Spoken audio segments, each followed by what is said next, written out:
Maharashtra public security bill Modi सरकार की fascist सोच का अमली मजहर बन गया। महाराष्ट्र बिल का मकसद हुकूमत से इख्तलाफ राय करने वाली आवाज़ों को कुचलना है। दक्कन क्रॉनिकल के मुताबिक महाराष्ट्र बिल किसी भी तंजीम को बगैर अदालती ट्रायल के गैर कानूनी करार देने की इजाज़त देता है। बिल में शहरी नक्सलिज्म और बदनज़मी जैसे मुबहम अल्फाज शामिल हैं जो किसी भी तनकीदी या एहतजाजी गिरोह पर लागू किए जा सकते हैं। अपोजिशन जमातों की जानिब से बिल को सियासी इंतकाम का जरिया करार दिया गया। महाराष्ट्र बिल के तहत तंजीमों के दफातर सील, फंड्स, मुंजमद और कारकुनान बगैर जमानत कैद किए जा सकते हैं।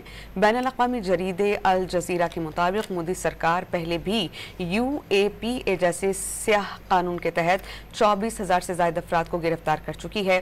पॉपुलर फ्रंट ऑफ इंडिया को बगैर शफाफ अदालती कार्रवाई के कलअदम करार देना मोदी के जबर की वाज़ेह मिसाल है। नफरत अंगेज तकारीर के 1165 वाक़यात में से 98% भारतीय मुसलमानों के खिलाफ आयद हैं। मोदी की ज़ेर क़यादत इजहार आज़ादी को दबाने के लिए BBC और दीगर इदारों पर छापे मारे गए। मुसलमानों के अमलाक को बुलडोज करके गैर कानूनी करार देना बुलडोज़र राज का हिस्सा है।